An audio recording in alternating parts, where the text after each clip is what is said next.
half hour or something. That's fine. All in favor, say aye. Aye. Thank you. Mr. Chair, with that, I would move for the approval of the minutes of the March 2026, or March 2026, we're going into the future today. March 26, 2025 regular meeting. Second. Any discussion? No. All in favor? Aye. Any opposed? All right, I think this, Patrick, the consent. Yes, President Bradley, Board of Managers, staff have one application for your consideration today. Happy to answer any questions. Are there any questions of Patrick? 13-25-015. Hearing none, do we have a motion, please? Mr. President, I would move the Cap Rock permit number 25-015 and on the consent agenda is outlined the above table of contents in accordance with Grace Creek District Engineer's findings and recommendations dated April 2nd, 2025. Second. I'll second. Any discussion? All in favor, say aye. Aye. Aye. Opposed? Molly. I'd like to talk to us about, my neighbor Charlotte Reed. Yes, good morning, Mr. President, Board of Managers, for your consideration today for the Water Quality Grant Program. We have one application in Ramsey County. This is application R 25-02 for a rain garden located at 5552 West Baldy Boulevard, in White Bear Lake. And it's a property right on Baldy Lake there, and the for the record, to note, the rain garden is located on the north end of the property, not the south end, as was noted in your introductory memo here. Additionally, we've been going through a transition with Ramsey County SWCD's technical assistance specialist. So there was a typo on the SWCD BOP overview and reduction estimate memo.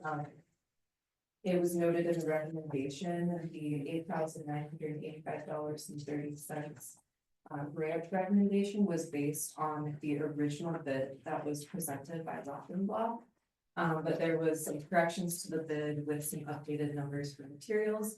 And so the new estimate of $9,619.06 for the grant award is based off of the most current updated bid that we received.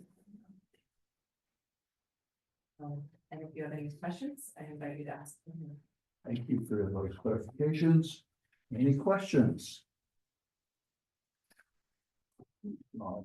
I would move to authorize myself, board president, and vice council to approve the water quality grant for R 25-02 of $9,619.06. Not to exceed 75% of the eligible project costs. I'll second that. Any discussion? All in favor, say aye. Aye. Opposed? But just note that this will solve a flooding problem that has existed for a number of years caused by one of the neighbors. Before I was on the board, who filled in the low spots on this property, causing more water, of course, flowed south into this neighbor's driveway. So this is a good deal. Thank And you. Mr. Chair, before Molly leaves, if you have not seen her video on the website, she does an excellent job promoting these grant programs that we have. So thank you. Good job. Thank you. Okay, we're gonna move over beyond, have delayed the open mic, so I believe this takes us to the open meeting law presentation. Do you want to move that until? We could go ahead and proceed through it, and then if you'd like to suspend at the end and engage Cole by phone or otherwise. Okay, do that. good. So I'm happy to Proceed. open that up. President Bradley, Board of Managers, this is about open meeting law. And the board to review the district approach to open meeting law. Consider three things basically. The adopted past COVID adopted declaration, current state statute, and then how virtual participation best serves the district and its members. The declaration in this starts on page 38 in your packet. The declaration is on page 40. You adopted this declaration under COVID-19 health pandemic. While the pandemic has generally passed or subsided, best in review of that document that it no longer seems to have a reasonable basis and appears obsolete. The board should consider rescinding that declaration. The second item, Minnesota statute 13D provides for remote manager participation, which was part of your declaration document. If the board finds that there's some clarity that is necessary for the administration at the district here under the statute, we could certainly look at developing a policy position. I understand you started one in the past when Manager Hockey was here. You worked with Rinky Noonan at that time. And the Rinky Noonan memo in your packet also speaks a little bit to some of the framework available to you there. And then consideration of the virtual public participation. The current arrangement at the workshop and today, certainly noting the technology glitch or the late arrival of our administrative technician, is to use Zoom virtual, except that our consultants and staff may monitor and listen to the proceedings.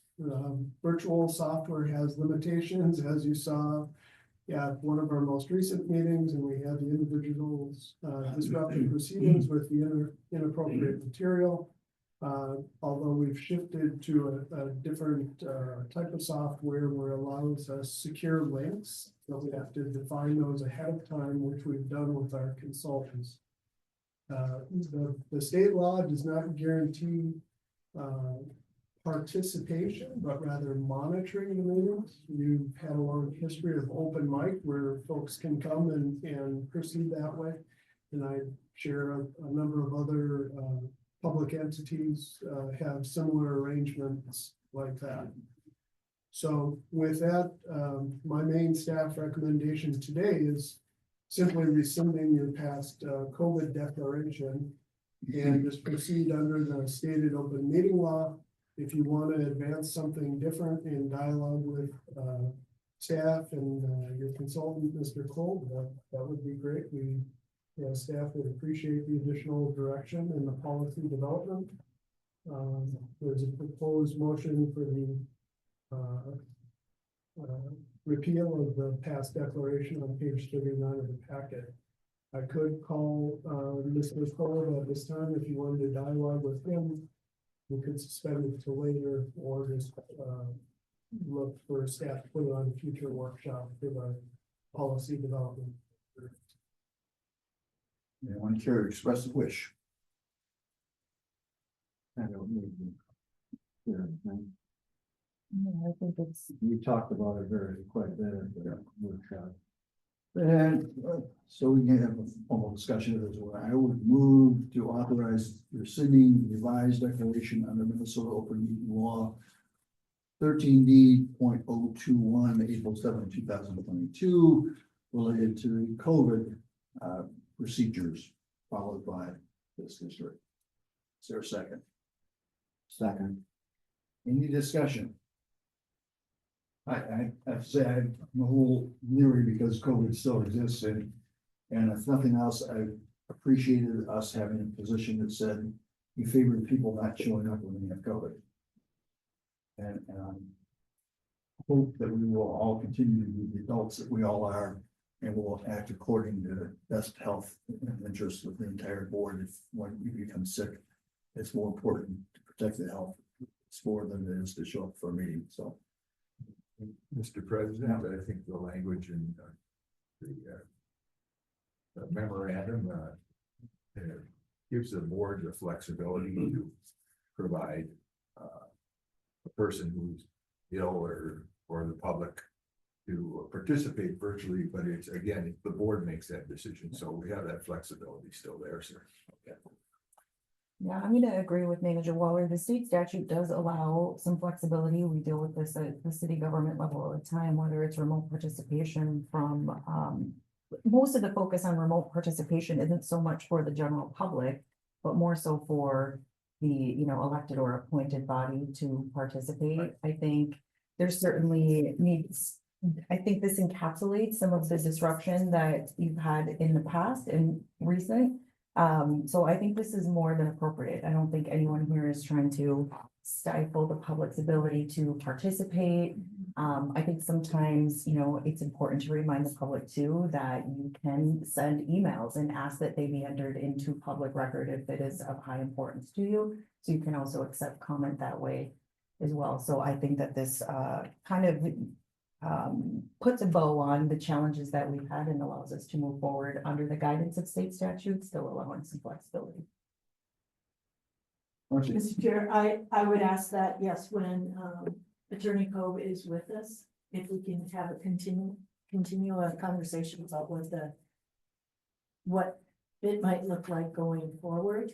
I want to be sure that as presenters, we could have them come through. So let's say, if the attorney isn't here, at least he can log on. We had a time when we had a board member who was not able to come, but under a quote doctor's note, you're able to participate. So I don't think this takes that away, but let's get some clarity about what is allowed and what isn't allowed. And this is certainly a first step into to getting it clear again of where we're at. So I support the motion. Well, for vote then, all in favor, say aye. Aye. Opposed? None. So we're no longer under a COVID protocol. President Bradley, Board of Managers, the next item on the agenda is a currently management agreements. Matt Perkins here to lead you through that agenda item. And that is found on page 44 of the packet. Yes, President Brad, members of the board, I did have some slides. I will do my best to paint a picture in your minds. What we're talking about this morning. If you've been on the board for a while, you've heard us talk about Critterley Leaf Pond, the management we do at Critterley Leaf Pond. The district has been doing it for over 20 years. Every few years, I might pop into a meeting and give a little bit more detail just to remind managers of what we're doing and for the benefit of newer managers. Specifically, what I wanted to draw your attention to today was the fact that the district has a aquatic invasive species policy. So this was something that was drafted in 2017. And the general idea of the district's aquatic invasive species policy is to make sure that our activities related to, I'm going to say AIS now, aquatic invasive species, our activities related to that are consistent with our watershed management plan. So there are aquatic invasive species that directly impact water quality, that is algae blooms, water clarity, that sort of thing. And then there are invasive species that don't really have that. So that's what's spelled out in the policy. I added that to your package for your benefit to review. There's also a decision tree that I've added in there. I think that's around page 46. So if there are any questions about that, happy to entertain it. One thing that I want to draw your attention to in the policy is that it says that every so often we will review current science. And if we need to make changes to the policy, specifically, if we wanted to maybe add species to the water quality mix or remove species to the water quality mix, we can look at that recent research and see if we want to make any changes. So I did that recently. There has been some research in recent years on Critterley Leaf Pond Week. And if you're reading my memo carefully, I'm sure you're all aware, on page 44, I make a number of comments or claims. So I just kind of ticked through some of those. So one of them on page 44 was that Critterley Leaf Pond Week can create dense mats that displace native vegetation. There has been recent research from the U of M and Minnesota Aquatic Invasive Species Research Center that confirms that.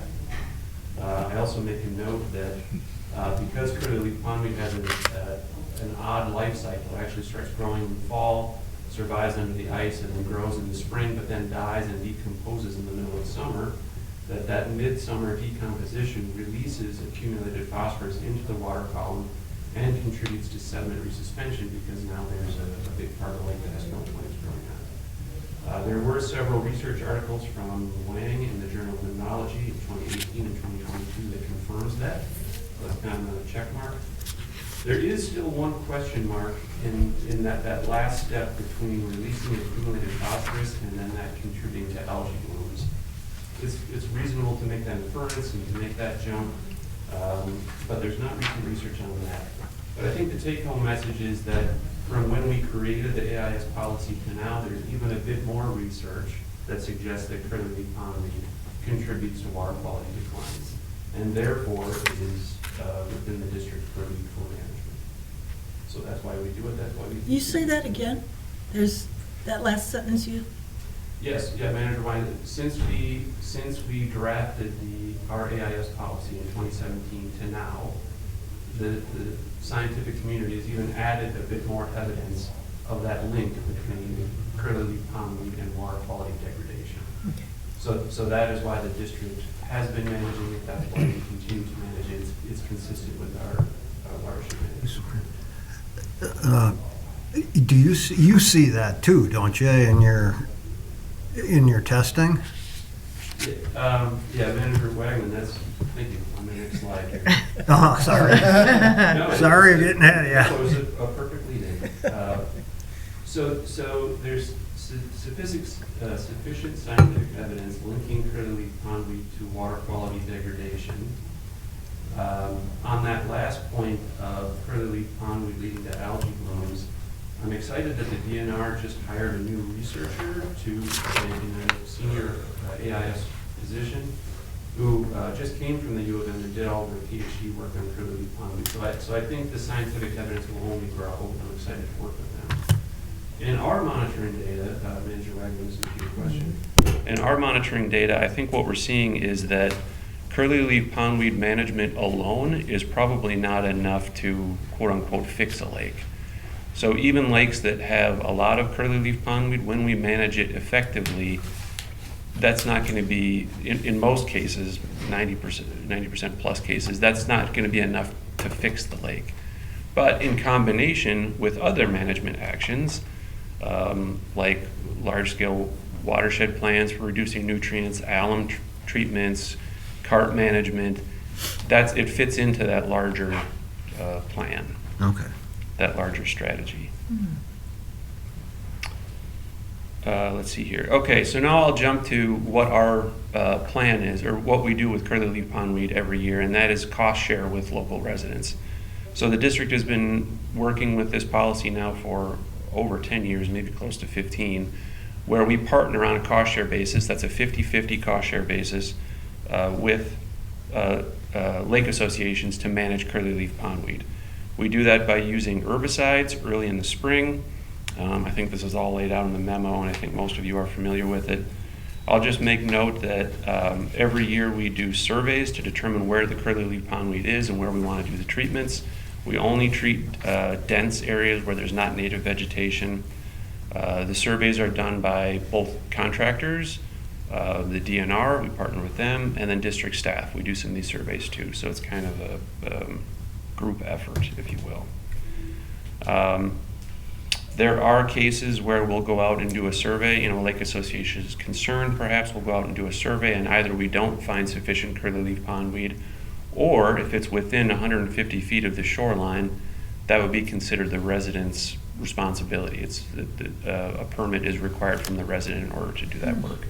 So there are times where residents might reach out, we'll go out and do a survey, and we'll say, there's not sufficient curly leaf, or it's within your shoreline zone, so it's up to you to manage it. That does happen. But we have been partnering with a number of lake associations, like I said, over the past 10 to 15 years. There are motions on page, I believe that's 46, 45? 45. Yes. And I'll stop talking if you have any questions. Well, Matt, we had very little snow for a long time this year. I'm assuming that means we should have a bumper crop. Yeah, Manager Bradley, there was some research maybe about 12 years ago from the U of M linking low snow cover years to higher curly leaf pondweed years. I'd say there's a lot of, well, there might be a kind of a loose linkage statewide. There's a lot of variability within that. And we've seen in recent years when we've had mild winters, like last year we had a very mild winter with low snow cover. And a lot of people were expecting bumper crop to curly leaf pondweed on all of our lakes, and it didn't play out that way. So I have to say it depends. I know it's not very satisfying, but. Well, I know I approved a contract with a person that helps with that, so we'll find out through the studies, I assume. Yes. Okay, very good. Mr. President. Yes, go ahead. Good morning. Morning. So, we have best management practices, and you're saying it's herbicide early in the spring. Did I understand you correctly? Manager Waller, yes, that's correct. Okay. We used to, a long time ago, before your time, lake associations would come in and harvest that. We finally convinced lake associations that harvesting curly leaf pondweed weed only spreads the root systems. Yeah, Manager Waller, for the most part, yes. Occasionally, lake associations do still do some harvesting, but it's fairly rare. There's not a lot of contractors out there that do that work. Those lake associations that have kind of gone out on their own and done that have generally been unhappy with the results. And the district is no longer providing funding for that management practice because it's a poor management practice. Yep, Manager Waller, correct. That's all I wanted to say. So I was surprised when I read the release by Walmo that they're doing it on Birch Lake. They create like a circle around the lake that you can kind of paddle around. God bless them. Good luck with that. Manager Bradley, that's an interesting situation. Yes, there probably are still some lakes where harvesting might make sense, but on larger recreational lakes, maybe not. Well, having lived through the years of harvesting on bald eagle, I can assure you it's nothing but a mess. Okay. Any further questions or discussion? No. We have a motion.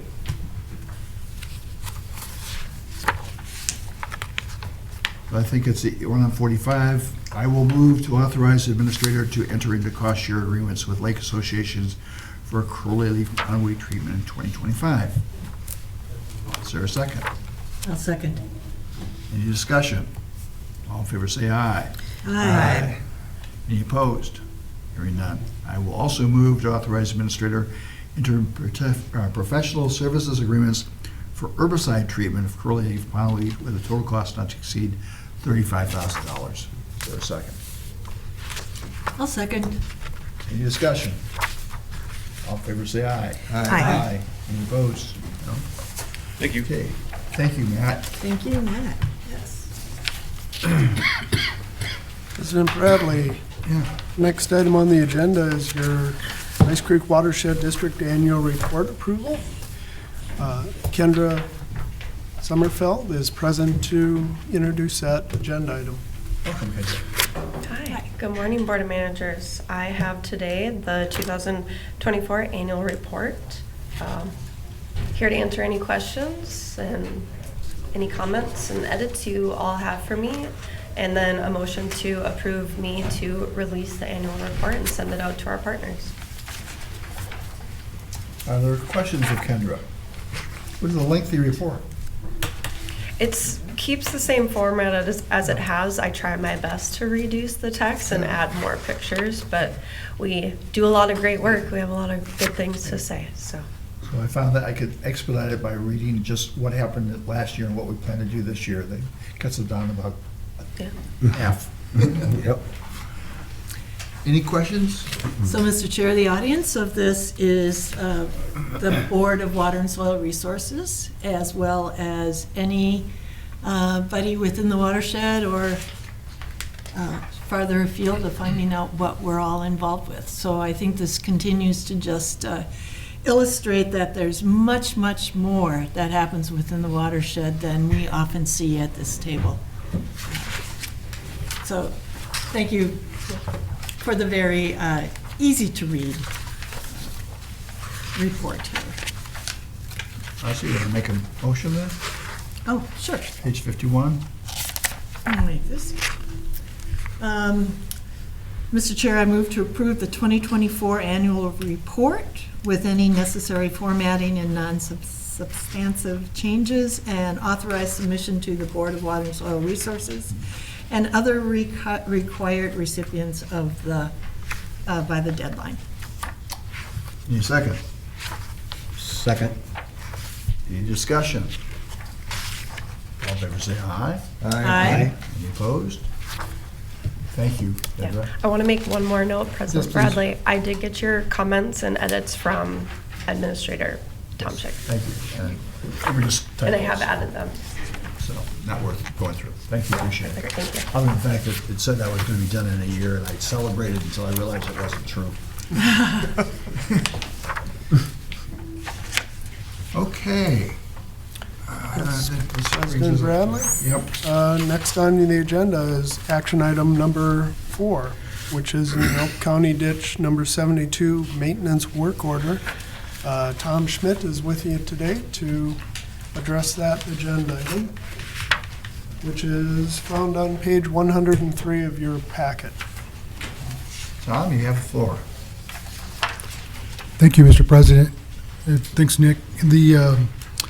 We're seeking today is approval of a work order for the outlet channel of ACD 72, which is in Lino Lakes, adjacent to the Eagle Brook Church campus. Just to give some reference, the tile outlet is the county ditch technically goes to the Lake Peltier via the channel, but it's primarily a tile system. This outlet channel has become degraded over the years with trees and debris in the channel, which is causing some tile function challenges upstream, which have brought the attention of landowners and our own staff just observing. We had done some repairs last year on branch 1 of 72, and it's not functioning the way that we anticipated. We believe due to, in part, to the channel. So we're proposing to remove the trees to allow access for excavation of minor excavation. But the tree work exceeds the delegated amount to the board president. So I'm asking the full board to approve this work order so we can get the work done. Any questions? Excuse me, any questions of Tom? If not, we have a motion as found on page 104. Mr. President, I would move to approve the work order for Hugo Tree Service estimated at $22,500. Is there a second? Second. Any discussion? All in favor say aye. Aye. Any opposed? Super.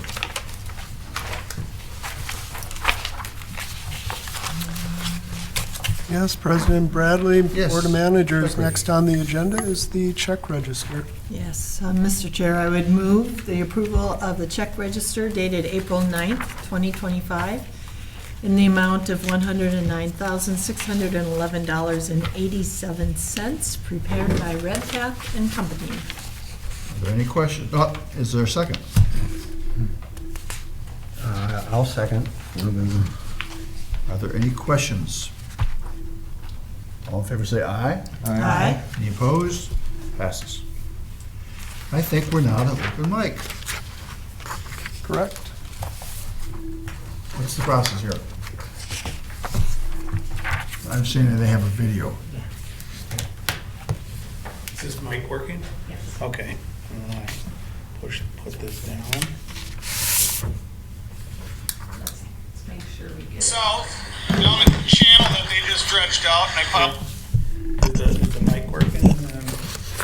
Get that.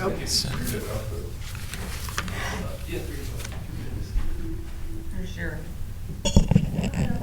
Oh, it's up by the button. there you go. There we go. Super. Technology. If we had a Facebook thing, then I could just send it to Messenger, and then you guys could get a complete copy of this, but just real quick, this is the work that was done on West Pine Street looking south. So this is looking south, down the channel that they just dredged out, and they piled all the dirt on the one side.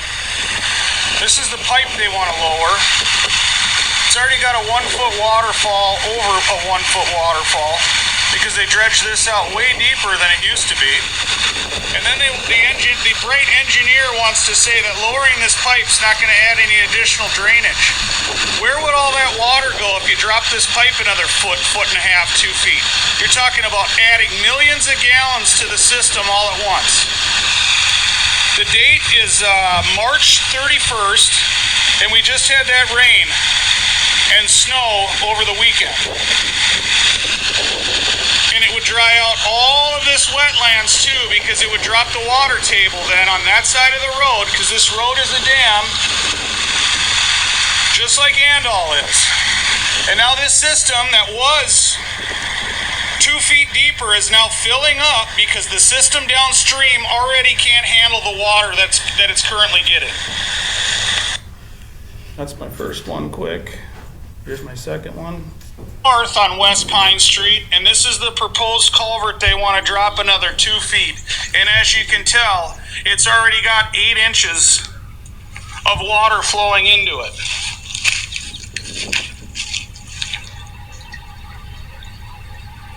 And it's completely filling up the ditch that they just cut over there, and the system can't handle this amount of flow. But by lowering this another 2 feet, you're going to drain this entire area. And I would really like to see how much affected wetlands credits that's going to be. Because this goes all the way, I believe this water table affects Carlos Avery. I think we need a different engineering firm, because every time they say they're going to drop these pipes on Pine Street and West Pine Street, they say it doesn't affect the amount of water in the system. How can it not?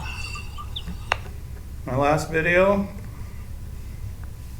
Okay, this is March 31st again. This is the Pine Street culvert as opposed to the West Pine Street culvert looking south. And you'll see that even though they dredged this out, up to about 100 yards past my property and stopped, all the water is not moving. And the reason it's not moving is because Andal is a dam and the culvert is too high. Now I'm going to go to the other side of the road looking north. And these are the pipes that Rice Creek lowered. And the water's not flowing. And the pipe they lowered is completely filled up almost to the top. I misspoke, it's to the top. Because Andal Street is a dam, and the entire system looking downhill is completely filled up with water and has nowhere to go because the system is full of water, partially because of what the work they did upstream here, and they didn't lower Andal. And partially because of what they've done on West Pine Street currently, and now they want to lower that culvert. And the system that runs behind my house through my property is absolutely stagnant, and you can tell it's stagnant because you just have to look at the bubbles. They're not moving. And yet, I just went up West Pine Street earlier in the day because I have other things to do besides document the inadequacies of Rice Creek. But you'll notice if you lowered this water, which you've done, it dams up at Andal, doesn't move, completely floods me out, and then eventually it is drying out all of Columbus. This is north. This is Pine Street. These are the cracks from them lowering this. This is substantially lower than the other side of the street. And yet the water's not moving because Andal Street is a dam and Pine Street culvert is too high. Basically, all this water sitting on my pasture has been for years. You guys lowered those pipes. Now all the water runs into the system. Now instead of it evaporating out, it sits there that much longer. I'm flooded out that much longer. So when you guys do something for Scott Robinson and you go to his property and then you do that, you need to lower the Pine Street pipe and the Andal pipe because all that water is now sitting on my property. and I have cattle and horses. It's affecting me financially. Thank you. Thank you.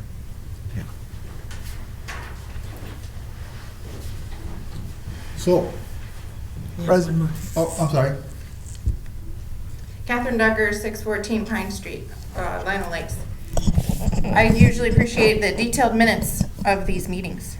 They give the reader a good sense of what transpired during the meeting. When I spoke at open mic last meeting, I spoke slowly so that you could understand and process what I was saying while I spoke, and so that you could hear me, because some of you don't hear so well. I left each of you a copy of my speech, yet the minutes do not reflect the topics of my concerns.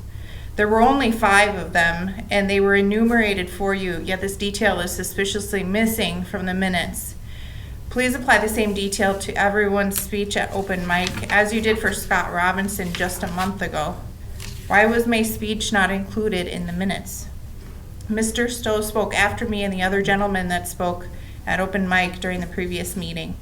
Mr. Stowe was the only one to receive notice about how long the board would allow him to speak, and was given such a reprimand before uttering a single word.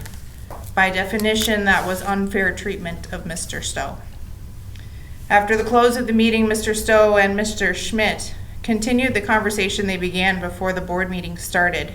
Each board member left the room expediently. I waited patiently for Mr. Stowe and Mr. Schmidt to conclude their conversation and solidify plans to meet in person. Mr. Schmidt was very professional and understanding.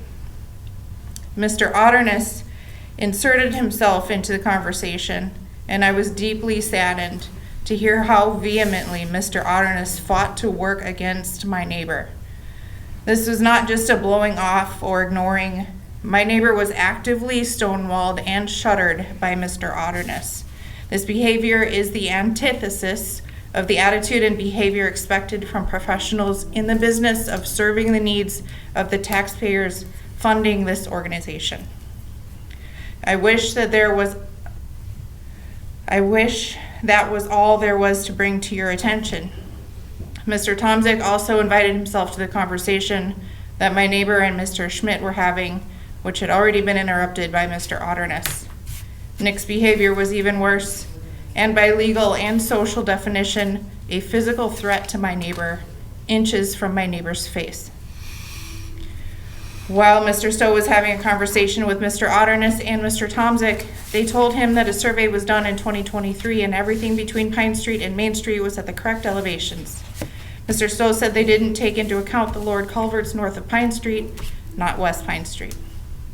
Mr. Stowe explained that if everything was correct, as Mr. Otterness and Mr. Tomzik said, then why did Rice Creek propose to take immediate action on Mr. Robinson's concern about the same area, Branch 4, saying in the meeting, quote, "We are on it," end quote, which Rice Creek Watershed should be doing for Mr. Stowe as well. Subsequently, Mr. Tomzik said Mr. Stowe has wetlands violations on his property, which Mr. Stowe took as a legal threat. Mr. Otterness told Mr. Stowe that Rice Creek Watershed District does not lower culverts to dry out people's properties. Mr. Stowe responded then, "What's the point of lowering the culverts?" Mr. Otterness also stated that Mr. Stowe can hire an engineer at his own cost, but Mr. Stowe believes he's already paying for an engineer firm out of his taxes, Houston Engineering. Mr. Stowe said that when he does hire someone, they won't have an engineering degree, they will have a law degree. I am increasingly convinced that the motivations of this board are not to ensure that water is properly shedding, but instead to pick winners and losers, generating money for Rice Creek Watershed and making exceptions when it suits the Watershed District, even if it means damaging wetlands. I'm not directly involved with the issues between this body and my neighbors. However, I am directly involved with this body when it is currently approving the disturbance of wetlands adjacent to my property, and in doing so, spurring Lionel Lakes on to build nearly 100 homes on a 60-acre parcel, over half of which is wetlands. Nearly 100 homes on 30 acres is bound to significantly affect the water the flow of water, and the floodplain, which is not currently impacting my property. This water will make its way to 102232 due to the massive amount of dirt this project will require to support nearly 100 homes. While the dense development plans behind my home are an issue I'll take up with the City of Lino Lakes, I expect this body to A, keep the redirected wetlands off of my property and to protect my neighbors' properties from increased flooding. B, to maintain the size of the floodplain. And C, to take concerns of all residents seriously and professionally. And for all residents impacted by the Watershed District to be heard out, understood, worked with, and treated like adults, without lies or the threat of legal or physical violence. Lastly, this week the City of Lino Lakes published their latest preferred plans for the development of the sod farms. I am not an engineer, but wouldn't it make sense to crow fly branch 4 rather than extend it by hundreds of feet? And wouldn't it make sense to address this before the development happens? Thank you. President Bradley, if the board wants to entertain a response, I could give a couple of thoughts. If you think it would be helpful. Certainly, for the board's information, the district's work on the public drainage system has to do with the ASIC, the as constructed, and we're obligated to that functional capacity. Exceeding that is subject to the state statute and the limitations and the environmental concerns that exist under those state laws. The engineer uses models to demonstrate the future condition, and our experience is that the scope and effect of the ditch is limited. And that was demonstrated in the presentation at the workshop on Anoka County Ditch 5362, branch 5 and 6 in that repair. The excavation often results in standing water in a public drainage system. The minutes that the district completes are completed by a consultant. I imagine they have a variety of staff that complete them. So some variety exists. Certainly the board's at its discretion to adjust those if it sees fit. Further, specifically to Anoka County Ditch 102232, it is scheduled on the May workshop as the board and staff dialogue previously. That notably is about the West Pine Street culvert. However, it does include, as the board contemplated that previously, and the shortcomings, if you will, or the concerns that they had, staff is coming back with a conditions report.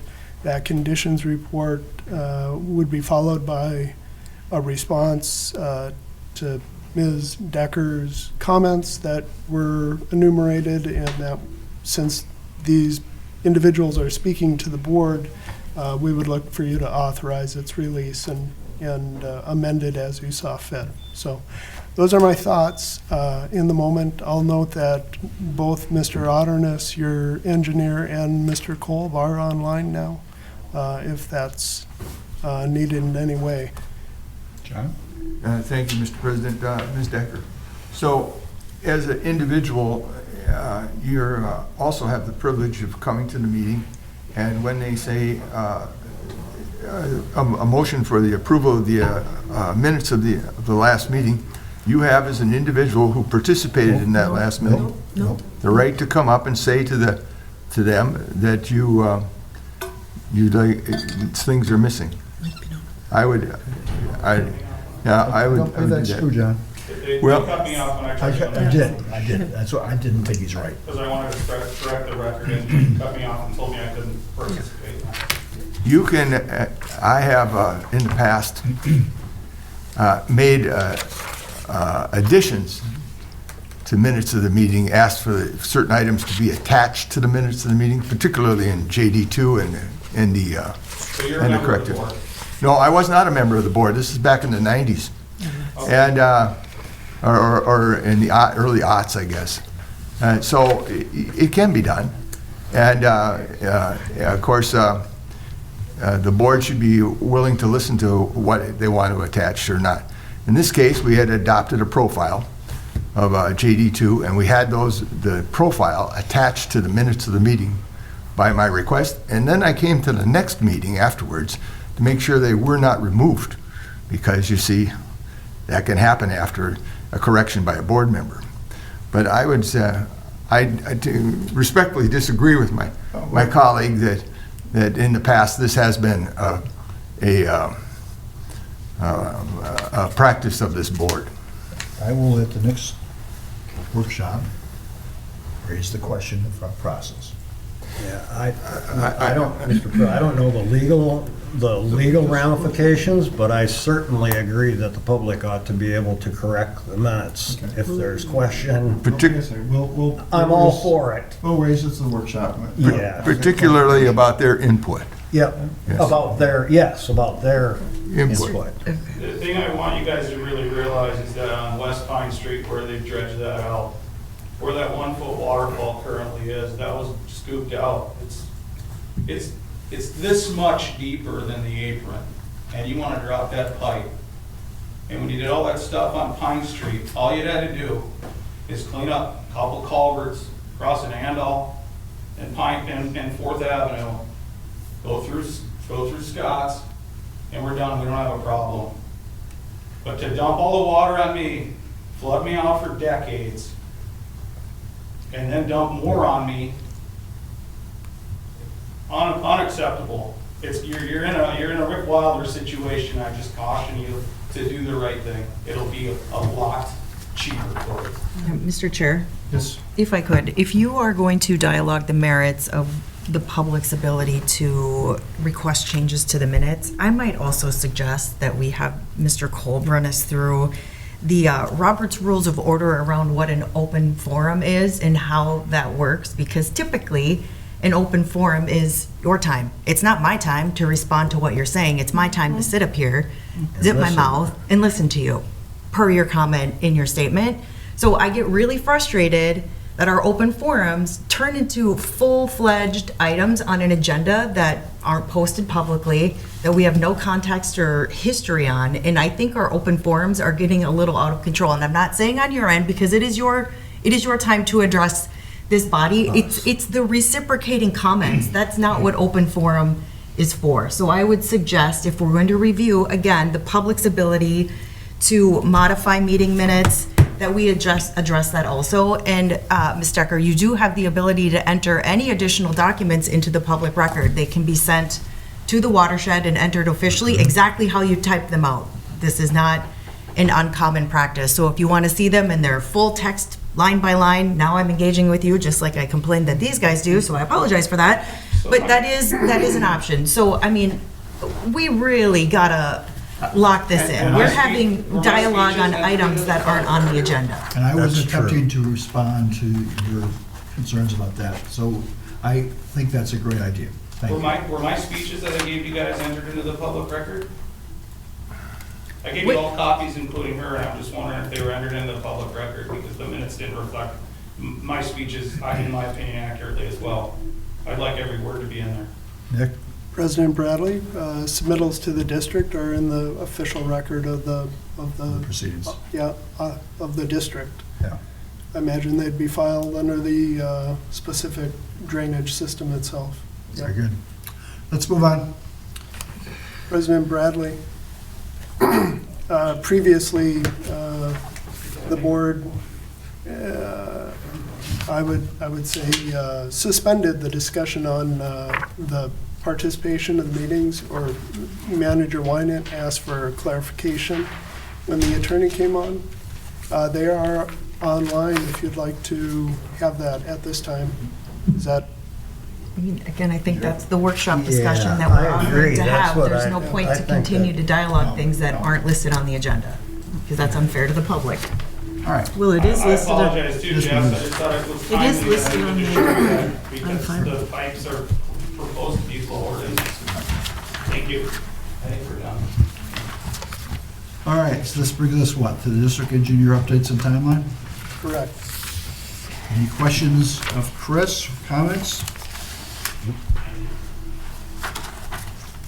not, I guess we're, up to administrator updates. Yes, President Bradley, Board of Managers, maybe a little bit of a repeat here, but resources to the other cities. I told you that we'll bring the street sweeping report back to the May workshop.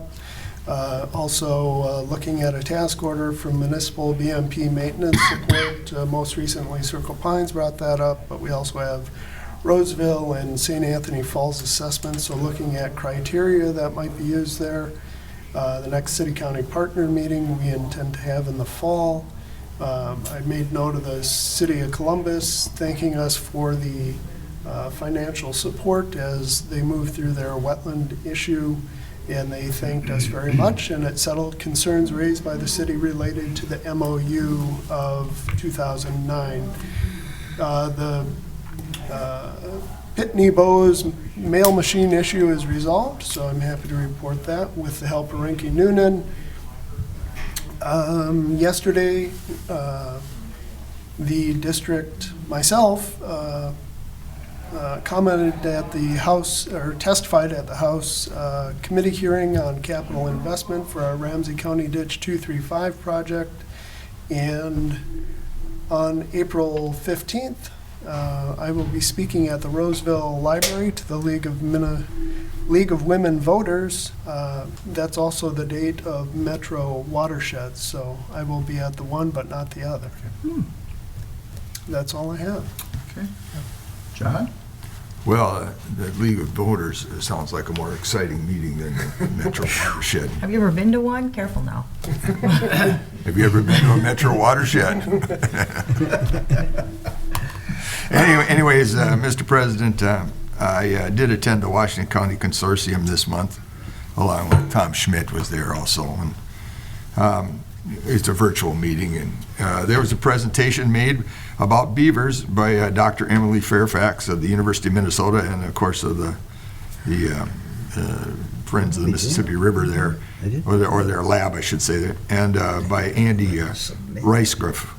And the gist of it is that the beavers improve water quality and fish and bird habitat, and they're wonderful, powerful ecosystem engineers capable of radically transforming the landscape they inhabit.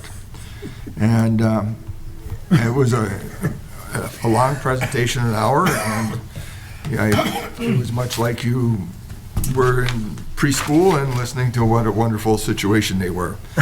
The beavers, that is, and how, but there wasn't a lot of on the management of the beavers and the strategies to really make them sustainable here in an urban atmosphere. There's a lot about talks how it works out in the hinterlands, you know, unpopulated and this. But so in that way, it was an interesting conversation, but as far as it was light on strategies for how we deal with it. Nobody mentioned how to remove them really, you know, as much as it got into it, or the nitty-gritty of that part. The other part of the conversation, the second hour, was from the Board of Soil and Water Resources, and this was Mr. Ben Meyer, who was there. He's a wetland specialist, and he gave an update on rule changes, which basically went, the rules have changed, but this is really too technical to talk about, so I'm going to move on to the next item, which is the rules have changed. This is too technical to talk about, and we went through that. So actually, from my personal point of view, listening to this wasn't all that informative. I mean, it was entertaining, but not informative. So it didn't. There were some things that were talked about on the rule changes, but it was very light. Is what I'm going to say. You know, we're not really ready to talk about it. The Bowser was getting at it. So maybe the staff that attended that has some other comments about it, but. Do you have anything to say, Patrick? Oh, Manager Watt, I'd just say the 2024 statute changes that have affected the Wetland Conservation Act are lengthy. I've attended other presentations on them. It does take a while to go through all of the changes. So at the consortium meeting, which I also attended, not enough time to maybe go through all of them. So I don't know, just might have been the It- audience that just- it was, trying to give an overview, Yeah. but to go through all of the detail needed more time. Like I said, more on entertainment than information. And it was, anyways, that took up, for a change, the consortium meeting took up the entire time in the afternoon. It went to 4:30, so. Nick? Just gonna ask, Patrick, do you know, I have not seen that, the rule changes have been released, for public comment yet. No. Is that your, That was Right. my impression. They're not at that Patrick, was that point yours yet. too? Correct. Yeah, right, yeah. okay, And that may have been the reason for having it light, but Yeah. nevertheless, like I said, it was, that was, Yeah. Entertaining. it was entertaining. And I didn't hear anything of substance that was going to tell us how to strategically manage the beaver program or problems that we have in the Twin Cities, except they were just nice, cute animals that are really great for the environment. Marcy? Mr. Chair, as board, both Mike and I did attend the hearing yesterday, and grateful to new Representative Godfrey for introducing the bonding request. This afternoon, I am meeting at the Rice Creek office with Teresa and Nick, as well as our the 4M fund manager who works with the League of Cities to review our investments and updates on what's going on with those. Tomorrow morning, David and I, and perhaps Nick, will be on the Ramsey County elected officials meeting, and we are a presentation by David and Nick about Ramsey County 2, 3, and 5 will be presented to those elected officials.